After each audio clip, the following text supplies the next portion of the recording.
Saludos amigos, bienvenidos a una nueva entrega de Béisbol Caribe con un servidor Kevin Cabral. La semana pasada, en una fecha sui generis, se produjo la ceremonia de exaltación de 2021 del Salón de la Fama del Béisbol.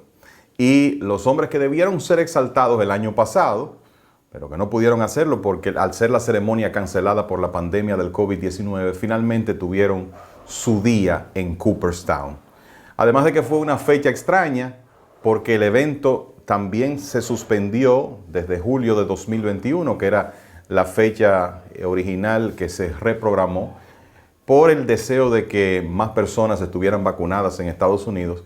Además de que se celebró en septiembre, se celebró un miércoles, cuando normalmente esta es una actividad dominical. Pero lo importante es que el béisbol tiene 4 nuevos inmortales, incluyendo uno de los jugadores más trascendentes de recientes generaciones. Y ahora vamos a hablar de ellos, comenzando con ese más trascendente, que obviamente es Derek Jeter, el torpedero de los Yankees de Nueva York durante un periodo de más de 15 años. Jeter parecía ser el jugador que tenía el temperamento ideal para un deporte donde en realidad se falla mucho, donde los buenos bateadores normalmente se hacen out 7 de cada 10 oportunidades que tienen de batear. Y Jeter siempre tuvo ese temperamento donde uno no lo veía ni demasiado animado en los momentos de gloria, a menos que no fuera cuando ganaba campeonatos, tampoco demasiado deprimido cuando estaba pasando por un mal momento, que a él también le tocó, a pesar de casi 3.500 hits en su carrera.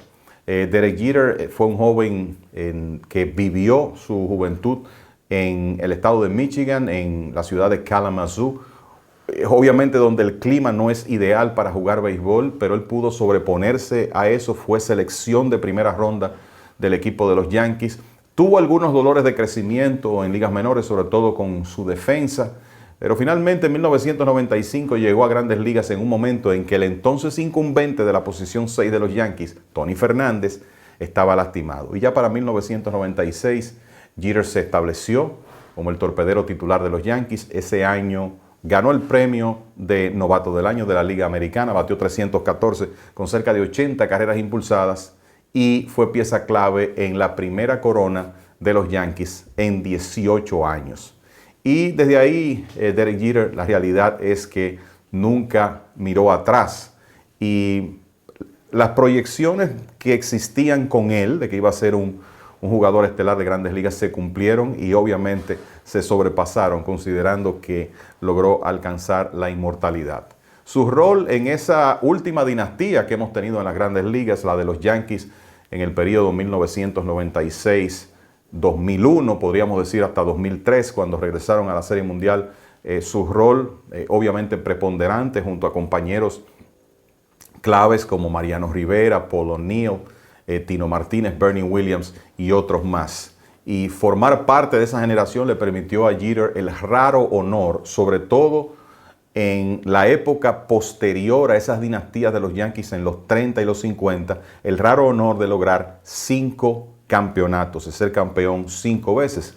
Y él siempre dijo que para él lo más importante era ganar. Y eso fue precisamente lo que hizo a lo largo de su carrera, ganar. Fue un jugador ganador sin dudas y que contribuyó mucho a las victorias de su equipo. Primero, esos campeonatos que llegaron rápido, temprano en su carrera, 1996, 98, 99, 2000 y el último, casi 10 años después, en 2009, cuando batió 334 en la serie regular para ser pieza clave de ese equipo de los Yankees y después por encima de 400 en la Serie Mundial.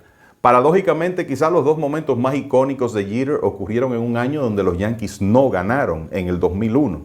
El primero, en el tercer juego de la serie de campeonato contra los Atléticos de Oakland, cuando al borde de la eliminación ganaban 1-0 el tercer partido en el Coliseo y se produjo aquella famosa jugada donde Jeter tomó un tiro desviado del right fielder Shane Spencer, pasó la pelota al receptor y milagrosamente Jorge Posada logró hacer out al corredor que venía desde la inicial, Jeremy Giambi. Es una jugada que en realidad demostró lo que Derek Jeter era, un jugador con tremendo instinto para estar en el momento adecuado, en el lugar adecuado, en el momento preciso, y por eso se hizo ese out. Los Yankees sobrevivieron ese día y regresaron de un 0-2 para ganarle a Oakland y avanzar a la Serie Mundial, donde en el cuarto juego, en aquel año 2001, luego de los acontecimientos del 11 de septiembre, Jeter se convirtió en el señor Noviembre al pegar un cuadrangular histórico que decidió el cuarto juego de esa Serie Mundial, que eventualmente los Diamondbacks ganaron. De por vida, bateador de 300, 310 específicamente, con un estilo muy propio de batear. Derek Jeter siempre tuvo ese swing, como le dicen, de dentro hacia afuera, una gran habilidad para batear del centro hacia la banda contraria, y lo hacía con lanzamientos adentro por el centro del plato, en la esquina de afuera. Siempre fue un maestro usando el right field. Alaba la pelota en ocasiones también, por eso pegó 260 cuadrangulares, pero la realidad es que ese approach le permitió navegar una carrera prácticamente sin slumps, 300ista consistente, 3.465 hits en su carrera, y a pesar de no ser jonronero, una gran cantidad de extra bases, casi 550 dobles, 66 triples, 260 cuadrangulares.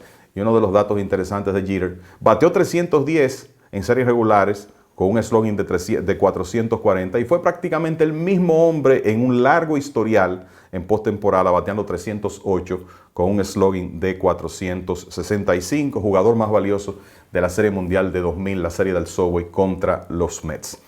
Independientemente de que las métricas defensivas modernas no lo tratan bien, en realidad no fue un torpedero que uno pueda decir en el aspecto defensivo sobresaliente ni de los mejores. La realidad es que la contribución ofensiva fue tal que por eso Jeter es un digno miembro del Salón de la Fama. Los otros que fueron exaltados, el canadiense Larry Walker, uno de los mejores jugadores de todos los tiempos de su país, un hombre que comenzó a jugar béisbol tarde, pero los Expos de Montreal lo draftearon, lo desarrollaron, creyeron en él.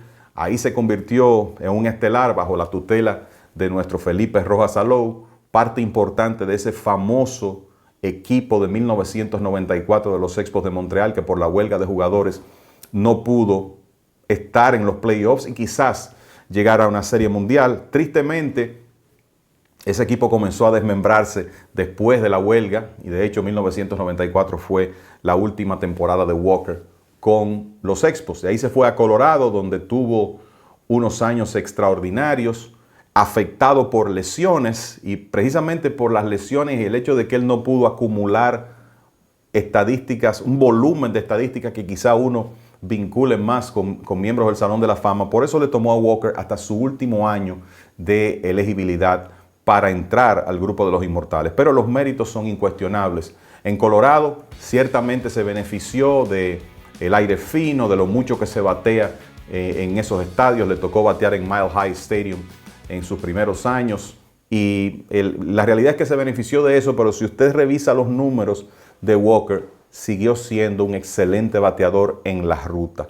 De los miembros originales de los famosos bombarderos de la calle Blake, aquel grupo de los Rockies de Colorado, donde estaba Andrés Galarraga, Dante Bichette, Walker, Vinny Castilla.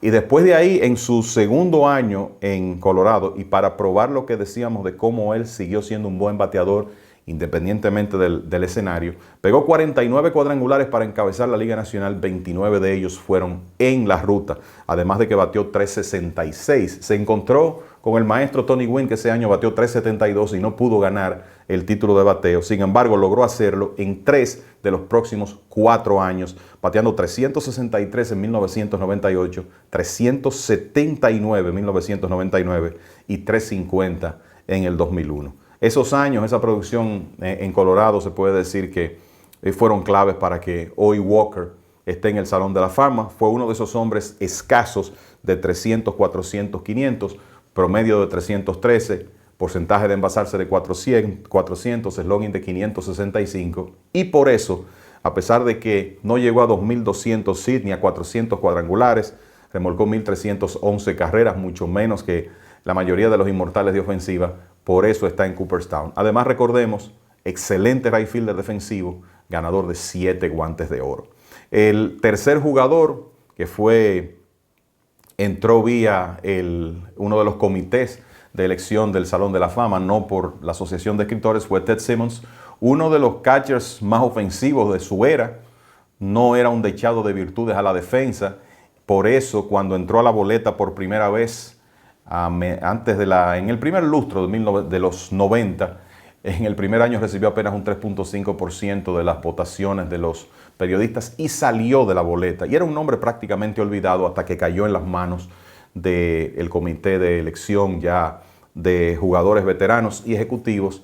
Y en base a que durante los 70 y parte de los 80 fue un receptor de excelente ofensiva y un hombre que quizá no se vio mucho porque fue contemporáneo de grandes jugadores de esa posición como Johnny Bench, Carlton Fisk y algunos de muy buenos catchers defensivos como el caso de Jim Sundberg en Texas y Bob Boone en Filadelfia.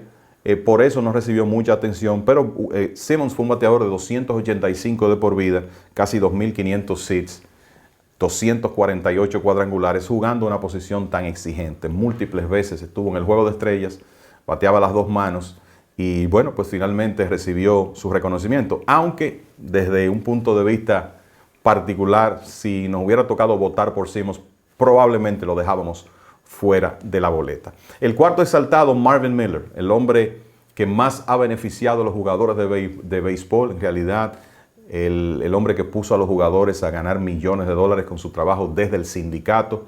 Debió estar exaltado hace mucho tiempo, pero por razones obvias era rechazado por un sector ligado al Salón de la Fama y es una pena que su homenaje llegara póstumamente. Miller falleció hace unos años. Así que nuestro reconocimiento para esos 4 nuevos inmortales del béisbol, encabezados por el hoy principal ejecutivo de operaciones de béisbol de los Marlins de Miami, Derek Jeter. Hasta aquí este segmento aquí en Béisbol Caribe con un servidor, Kevin Cabral. Espero lo hayan disfrutado. Por favor, suscríbanse y ya nos juntaremos en una próxima ocasión, amigos.